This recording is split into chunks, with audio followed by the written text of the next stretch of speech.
Oke, bismillah. Assalamualaikum warahmatullahi wabarakatuh. Perkenalkan, nama saya Rafli Ahmad Alamsyah dari program studi Pendidikan Agama Islam kelas Paralel 2. Baik, di sini saya akan menjelaskan tentang peran kegiatan ekstrakurikuler keagamaan dalam membentuk karakter siswa SMA. Nah, jadi latar belakangnya apa? Latar belakangnya adalah sebuah penurunan nilai-nilai karakter atau hilangnya sebuah karakter bangsa yang sudah barang tentu akan menjadi kelambanan perkembangan. Setiap bangsa mengingat dan karakter setiap bangsa. Jadi misalkan banyak kan sekolah-sekolah, apalagi yang di SMA itu banyak kurangnya adab, akhlakul karimah, dan karakter-karakter yang lainnya. Mungkin dari sebuah ekstrakurikuler keagamaan mungkin bisa membentuk karakter siswa SMA tersebut. Lanjut, kita akan ngebahas tentang penelitiannya. Nah, tujuannya apa? Tujuannya adalah kita akan menjelaskan bagaimana bentuk kegiatan ekstrakurikuler keagamaan di SMA. Itu kan kita harus meneliti bagaimana tujuan-tujuan tersebut akan mencapai tujuan tersebut. Nah, habis itu kita akan mengidentifikasi nilai-nilai karakter. Nah, nilai-nilai karakter itu apa? Yang dibangun melalui kegiatan keagamaan. Nah, kegiatan keagamaan tersebut meliputi kegiatan ekstrakurikuler keagamaan. Habis itu ada faktor pendukung dan penghambat kegiatan keagamaan. Nah, kita harus meneliti nih, bagaimana kita faktor pendukungnya dari mana? Kan bisa dari orang tua, dari guru, atau dari yayasan, nah atau dari sekolah tersebut. Nah, habis itu ada penghambatnya juga, mungkin dari dalam dirinya ada rasa malu dengan teman-teman untuk mengikuti kegiatan ekstrakurikuler tersebut. Nah, habis itu ada yang namanya mendorong siswa agar berakhlak mulia. Ini tujuannya apa? Untuk mendorong siswa agar berakhlak mulia, disiplin, dan bertanggung jawab. Nah, disiplin, mungkin dari kegiatan tersebut kita bisa melihat disiplin seseorang dalam berorganisasi dan bertanggung jawab.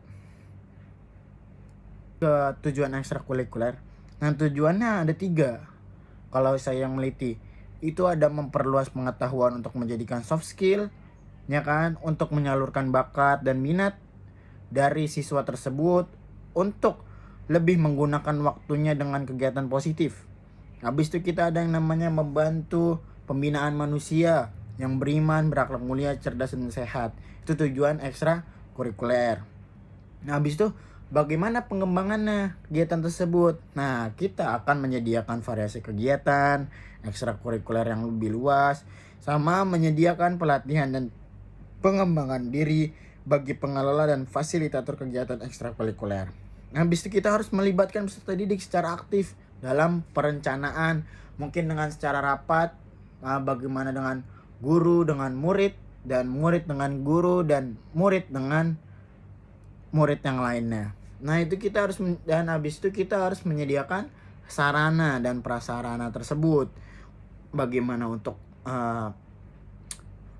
biar berjalan dengan lancar. Oke, kita lanjut ke mekanisme pembentukan karakter. Itu mekanismenya bagaimana? Yaitu mekanismenya adalah melalui internalisasi secara konsisten untuk bisa mengembangkan nilai-nilai seperti disiplin, tanggung jawab, dan kerjasama kepemimpinan.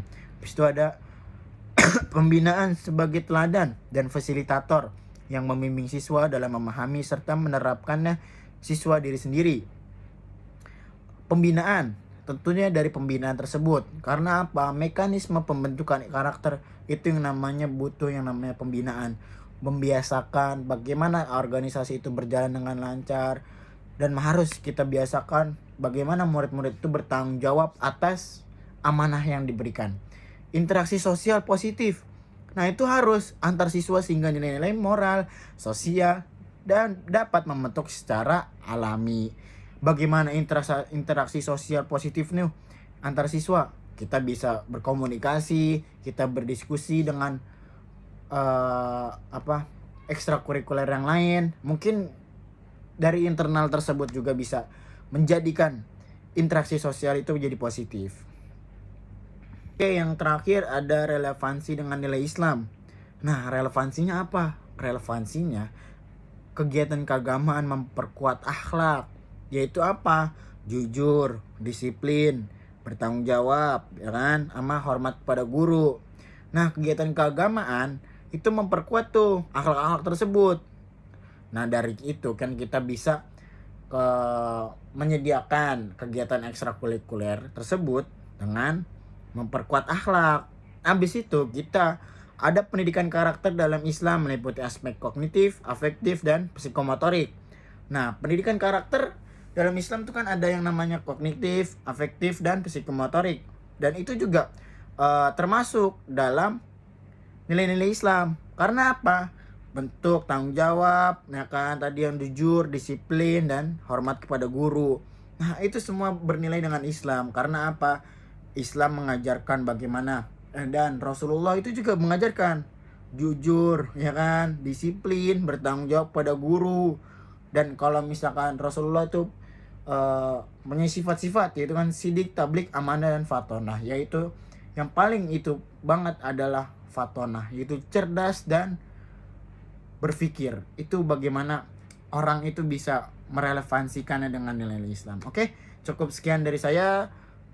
Mohon maaf jika ada kesalahan, kurang lebihnya mohon maaf. Wassalamualaikum warahmatullahi wabarakatuh.